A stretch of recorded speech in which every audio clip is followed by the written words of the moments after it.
आंख कान खोल के मैं सबसे पहले बात जम्मू कश्मीर विधानसभा में मचे गदर की। आज अनुच्छेद 370 को लेकर जम्मू कश्मीर विधानसभा में जबरदस्त हंगामा हुआ। अनुच्छेद 370 की बहाली का प्रस्ताव पारित होने पर बवाल इतना बढ़ा कि सत्ता पक्ष और विपक्ष के विधायकों ने एक दूसरे के कॉलर पकड़ लिए, हाथापाई की। लेकिन ये नौबत क्यों आई, हंगामा क्यों बरपा, इसे समझने के लिए इस रिपोर्ट को देखिए।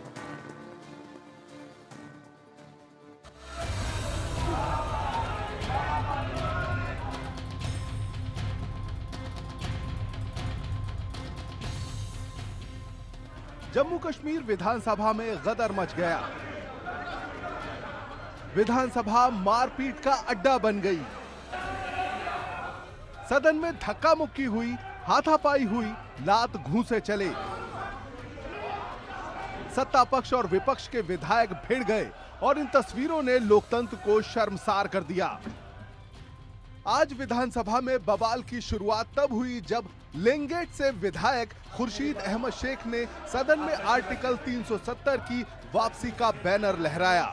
बैनर पर लिखा था, हम अनुच्छेद 370 और 35A की बहाली और सभी राजनीतिक कैदियों की रिहाई चाहते हैं, जिस पर बीजेपी विधायक और विपक्ष के नेता सुनील शर्मा ने विरोध जताया। विरोध जताते हुए बीजेपी विधायक वेल में होते हुए खुर्शीद अहमद शेख के पास पहुंचे और उनके हाथ से बैनर छीन लिया, जिसके बाद एनसी के कुछ विधायक शेख के समर्थन में उतर आए और बीजेपी विधायकों से भिड़ गए। और फिर जो हुआ उसकी कहानी ये तस्वीरें बयां कर रही है।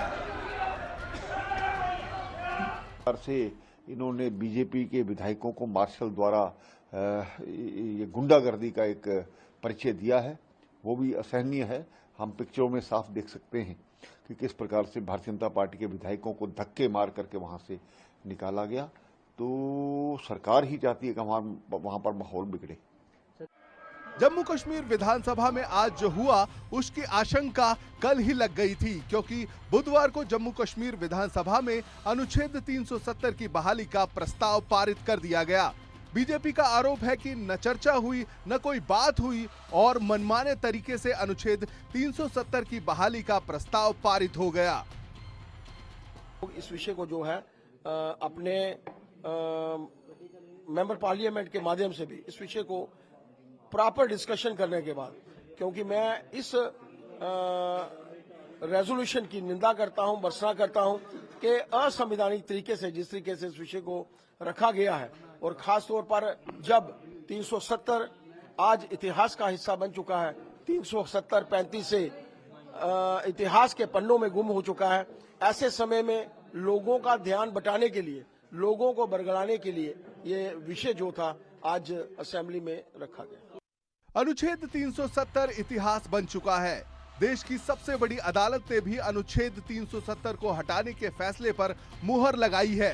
370 हटने के बाद जम्मू कश्मीर में विकास की बयार बह रही है, लेकिन चुनाव के बाद नेशनल कॉन्फ्रेंस की सरकार बनते ही 370 पर सियासी एजेंडा शुरू हो गया है। ऐसे में सवाल है कि क्या सिर्फ सियासत के लिए नेता जम्मू कश्मीर का विकास नहीं चाहते? क्या 370 की बात कर मुद्दों से भटकाना चाहते हैं? क्या सुप्रीम कोर्ट के फैसले का भी सम्मान नहीं करते? और सवाल यह भी है कि अनुच्छेद 370 की बहाली की जिद क्यों?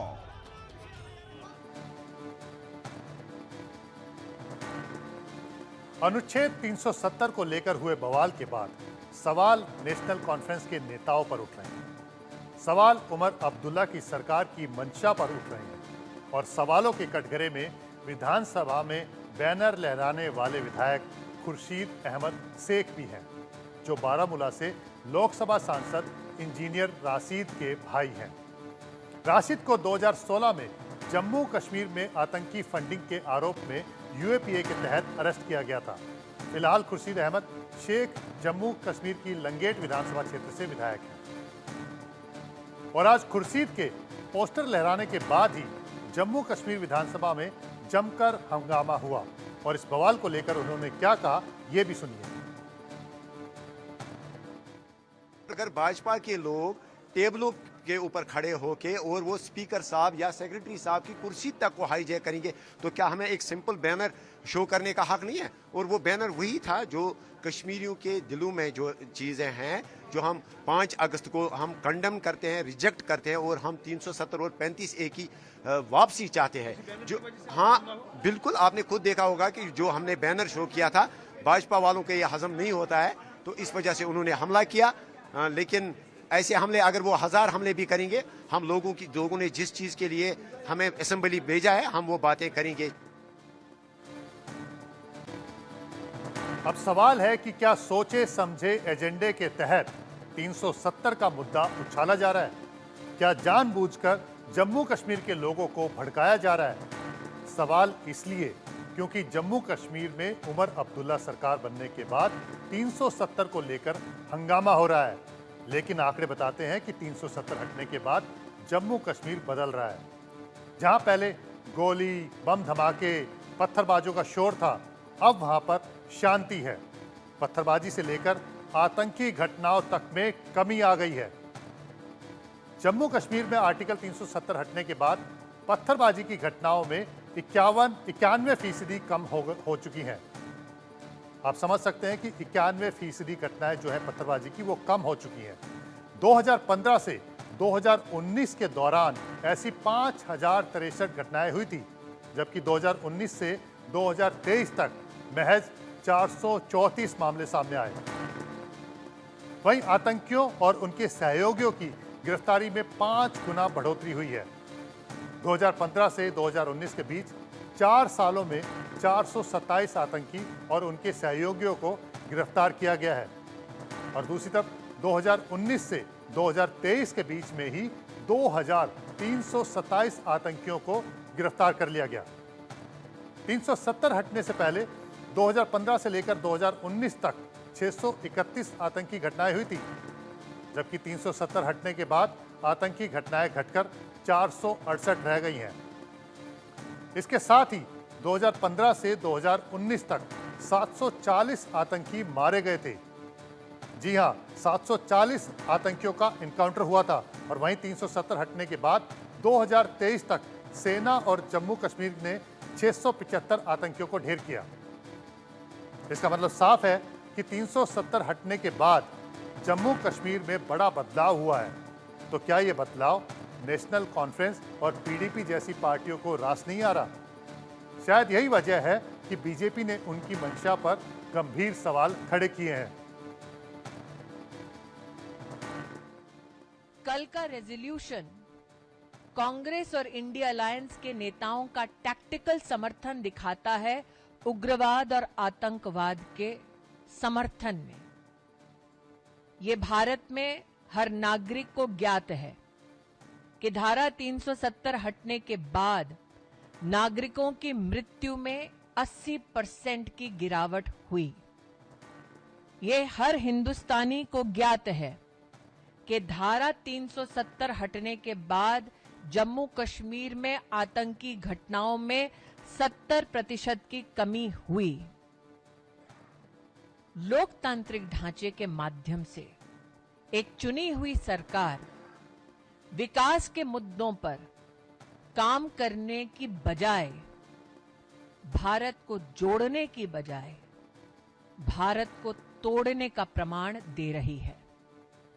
मैं इंडिया अलायंस के सभी नेताओं को, देश के नागरिकों और भारतीय जनता पार्टी के कार्यकर्ताओं के माध्यम से आश्वस्त करना चाहती हूं कि संसद द्वारा पारित धारा 370 पुनर्स्थापित नहीं होगा। बीजेपी ने डॉट टू कह दिया है कि 370 की वापसी नहीं हो सकती, क्योंकि 5 अगस्त 2019 को देश की संसद ने चर्चा के बाद अनुच्छेद 370 को हटाया था। आर्टिकल 370 हटने के बाद राज्य का स्पेशल स्टेटस खत्म हो गया है। इस फैसले को सुप्रीम कोर्ट में चुनौती दी गई थी, लेकिन देश की सबसे बड़ी अदालत ने भी अनुच्छेद 370 हटाने के फैसले पर मुहर लगाई और इसका असर भी दिखाई दे रहा है। जम्मू कश्मीर के विकास में पर्यटन का बड़ा रोल है और 370 हटने के बाद पर्यटन के कारोबार में तेजी आई है। आंकड़ों पर नजर डालें तो साल 2020 में जहां सिर्फ 34 लाख सैलानी पहुंचे थे, वहीं 2021 में पर्यटकों की संख्या बढ़कर 1 करोड़ 34 लाख हो गई। और 2022 में ये आंकड़ा और भी बढ़ गया। सैलानियों की संख्या 1,88,00,000 हो गई, जबकि 2023 में ये आंकड़ा 2,11,00,000 के पार पहुंच गया। लेकिन जम्मू कश्मीर में नई सरकार बनते ही 370 की वापसी का प्रस्ताव विधानसभा में पारित कर दिया गया और इसके लिए जम्मू कश्मीर के डिप्टी सीएम सुरिंदर चौधरी क्या दलील दे रहे हैं, ये भी आप सुनिए। हमने अपने बात नहीं की, अपने व्यापार की बात नहीं की, अपने हक की बात नहीं। हमने बेरोजगार बच्चों के रोजगार की बात की है, हमने हॉस्पिटलों का बात की है, हमने एजुकेशन सिस्टम पे बात की है, हमने टूरिज्म पे बात की है, हमने इंडस्ट्री पे बात की है। ये जो आपके सामने पीएचई डिपार्टमेंट जो बताया है, पे बात कर रहे हैं, ये सिर्फ अपनी कुर्सी चलाने की बात कर रहे हैं, लेकिन लोग इनको जवाब देंगे। लोग देख रहे हैं, ये आप जब देखते हैं, आप भी बड़े सीनियर जर्नलिस्ट हैं, इनके बीजेपी के पेज पे देखो जाके लोग क्या बोल रहे हैं। इसलिए लोग चाहते हैं, जो नेशनल कांफ्रेंस बोल रही है, जो मेरे लीडर फारूक अब्दुल्ला साहब बोल रहा है, उमर अब्दुल्ला साहब बोल रहा है, जो सुरेंद्र चौधरी बोल रहा है, वो लोगों के हित की बात है। जो ये बात कर रहे हैं, ये अपने हित की कर रहे हैं। Thank you. नेशनल कॉन्फ्रेंस के नेता अनुच्छेद 370 की वापसी की बात कर रहे हैं। हालांकि चुनाव के पहले ये बातें नहीं हो रही थी। उमर अब्दुल्ला ने तो ये कहा था कि जम्मू कश्मीर में नई सरकार की पहली कैबिनेट बैठक में राज्य का दर्जा बहाल करने की मांग वाला प्रस्ताव पास किया जाएगा, लेकिन अनुच्छेद 370 को लेकर साफ तौर पर कुछ नहीं कहा था। कम से कम चुनावों के बाद तो बिल्कुल भी नहीं। लेकिन विधानसभा में आज जो कुछ हुआ, इससे साफ हो गया कि उमर अब्दुल्ला की मंशा आखिर है क्या। हालांकि फिलहाल जो हालात हैं, उससे अनुच्छेद 370 की वापसी के आसार दूर दूर तक नहीं दिखाई दे रहे। ऐसा इसलिए क्योंकि जम्मू कश्मीर विधानसभा में भले ही 370 की वापसी का प्रस्ताव पारित हो गया हो, लेकिन ये बाध्यकारी नहीं है। संसद में कानून बनाकर ही 370 की वापसी हो सकती है। सिर्फ इतना ही नहीं, नए कानून पर राष्ट्रपति की मुहर जरूरी है। वहीं मोदी सरकार का रुख भी 370 पर बिल्कुल साफ है कि केंद्र में उनके रहते अनुच्छेद 370 की वापसी संभव नहीं है।